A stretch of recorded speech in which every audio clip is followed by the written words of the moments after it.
When I got it, I was like, something feels off. And then I started panicking. I just messaged them being like, hey, I don't think this is authentic. Please come and take your stuff back and give me back my money.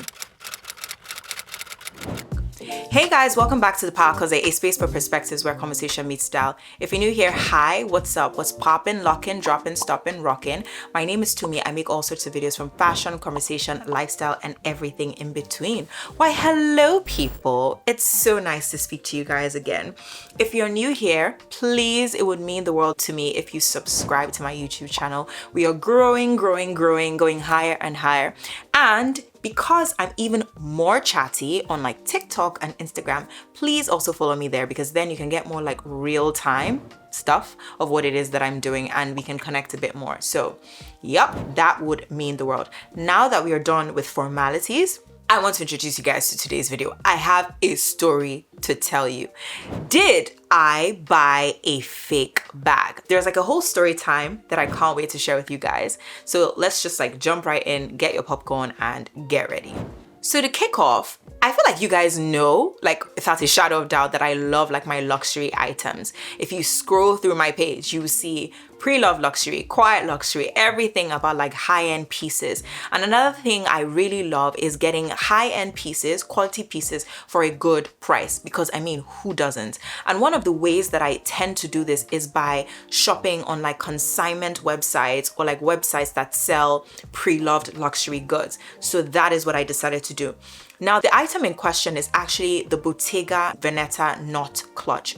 Now, Bottega Veneta does the knot clutch in this very beautiful shape. So it's a bit compact. It has the knot at the top and it has their standard intricato detail. Now, I want to be very specific with what it is I'm referring to. There is the new model knot clutch where you see that the top goes like that and it doesn't have like a closed end in terms of like the knot, like it looks more like a knot. And then there's the old model knot clutch where the knot is more cylindrical at the end. Now, just to be very clear, I'm speaking about the old model. I don't actually like the new version of the knot clutches. I just feel like the old model is just a lot more chic. And in my opinion, the new model is bigger. So it just isn't really eating the way that I felt like the old ones did. So I don't love it as much. Hence why the way that I get them is by going pre-loved. And I'm gonna be honest with you guys, I actually am pretty much obsessed with them in the sense that I feel like I'm constantly in the market for a new color of the Bottega Veneta knot clutch, like constantly checking for them. And it's because my ideal collection, when I think about like my wardrobe and like how I want my collection to be, is I want a plethora of like colors, like so blues, greens, pinks, like a section just for Bottega clutches. Maybe I'll outgrow it, but I don't really see that happening. But right now, that is like one thing I really want, an array of those type of clutches, amongst others, obviously. So now I ended up buying a Bottega clutch from a consignment website. And I remember when the alert came up, I saw the price and I was like, this is too good to be true. But whenever I see something, before I buy it, I always make sure that there's certain things that I look for. Now, the first thing I do is I check the pictures. So there are certain things you look for in Bottega to make sure that it is actually authentic. Now, the most telltale sign is actually their intricato detail. So the weaving pattern on the bag. When you look at the weaving pattern, it must look consistent throughout. Now, the only problem was that this one wasn't the typical Bottega weaving pattern. So I had to do as much as possible to just try and see, does this match Bottega's quality and, you know, the aesthetic it is that they tend to attain to, not necessarily aesthetic standard that they try to attain to. The next thing is that when you look at the knot itself, you usually see Bottega stamped in the middle, and then when you turn the bag, the knot is usually aligned pretty much center. So there's some like immediate things that I'm able to spot to know if the bag is authentic or not, just from even pictures.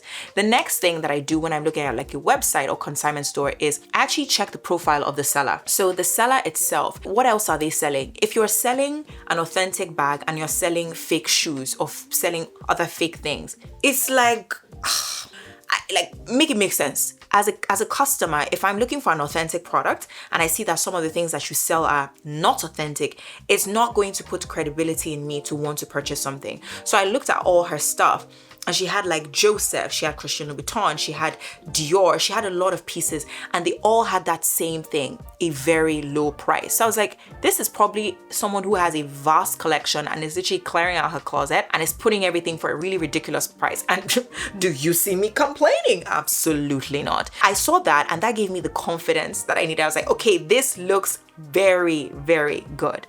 I ended up purchasing it. So this is the bag in question. With this one, it is so different from the other one in the sense that it doesn't have the typical intricato. This is leather, like it has leather all around. It has the python on the rim and it has the knot. So when I got it, I was like, something feels off. And I'm going to explain why when I got it, like the first thing that made me think this bag is fake. So with my knot clutches, I have another one here. Once I carry them, right, the clutch is not flat. So I don't know if you guys can see this. I'm going to show you like the best way is to look, and because I want to do a side-by-side comparison. Can you see that it kind of curves outwards? So it's more convex, I believe. It's more convex in shape. It's not flat, neither is it concave. Once I got it, the first thing that I noticed was it's feeling a little bit flatter than I'm used to. So look at my hands don't look flat, it kind of comes out. And then whereas if I contrast it with this one, it was flatter. So for me, it was like, this feels weird. Like, I'm not sure that this is vibing the way that it's supposed to. So that was like one of the biggest things for me. However, I then now checked everything. It looks aligned. I checked the stamping. The stamping is in the middle. The python looks good. I checked the stitching on the outside. The stitching on the inside, rather. The stitching is like pretty much perfect. And another telltale sign of like, because I've actually bought a fake Bottega bag ages ago, many years ago. And I remember like, when I got home, I was like, this thing doesn't feel authentic. And I checked and it wasn't authentic. So I was looking for like a lot of like markers, like they have this weird way of putting on the label, but like there's certain things that I look for to make sure that it's authentic. So I was checking everything, and then I started panicking. Now, once you start panicking, like I love shopping with like a good bank or a good credit card. So if I know I'm going to buy something expensive, this is not the time to be using a funny like bank that will not help you. There are specific companies, specific credit card companies that immediately the thing is not authentic. They just freeze your thing and then they like open a credit card dispute. So immediately I said, okay, well, at least I know my money is not going to go to the dust. But before I even had to go to my bank, I just messaged them being like, hey, I don't think this is authentic. Please come and take your stuff back and give me back my money. So I shipped it back to them. And if you can see that the bag is in front of me, what does that tell you? The bag turned out to be authentic. Now, why it was even more crazy is because this bag, I paid £275 for this clutch, which is crazy.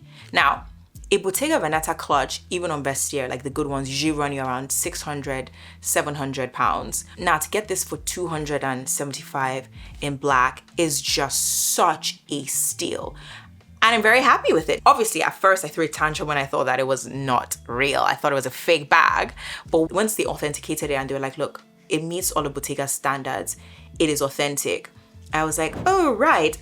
Can you send that back to me? And even as like further comfort, I went on the internet and started looking for the clutches in this style. And there were other things that had me a little bit worried. The stitching, like in terms of how the corners, in terms of how the triangles meet, it wasn't perfect. I was looking at like, the outer corners and stuff like that. But when I went on like Poshmark and checked different websites and saw people who had listed this bag, first of all, they were listing it for £900, some even £1,000, and this was $275. Second of all, in terms of the consistency of the leather, it was pretty much similar to this one. So yes, they did have, in the same way this has like one sticking out there, which I need to fix, you'd see that happen in these other pictures. So it was consistent with the style of Bottega. So what can we learn about my story time? I think this is where my mother would say farabale, in the sense that to me, calm down. And number two is that it's also good practice to actually authenticate things you get online, especially when you're like, is this real or not? Just so you can have peace of mind. And second of all, you can buy very expensive things for really great prices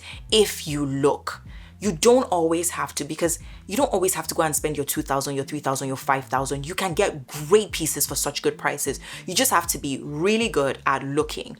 And now, how was I able to score this? So I bought this from Vestiaire Collective. So Vestiaire was super kind, super gracious in how they handle the entire thing. And I got the bag very, very fast, and they told me like, look, no, to me, this thing is authentic. With Vestiaire, I have alerts for specific things that I want. So if I know like I want a particular shoe from Bottega, I have an alert. If I know that I want a knot clutch, like I have knot clutch alerts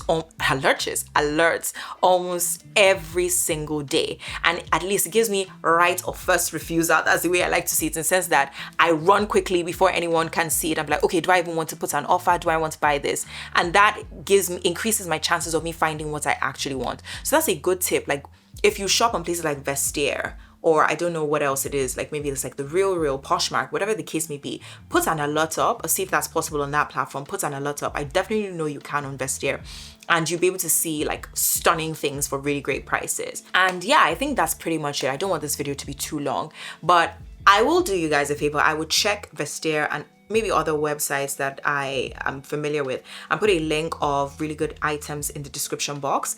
Obviously, fastest fingers first, and the person who's most interested can purchase them. And let me know if you have any horror stories, because it'd be nice. If you have any tips of also like checking things to see that they're authentic, please drop them in the comments. But let me know what you guys are hunting for, and I can even like give you a tip or two. But thank you so much for watching. It means the world to me when you guys, comment and all of this stuff. It's so refreshing. Let me know what you also want to see, because I want to film things that you want to see. But thank you guys so much for watching, and I'll catch you soon. Bye.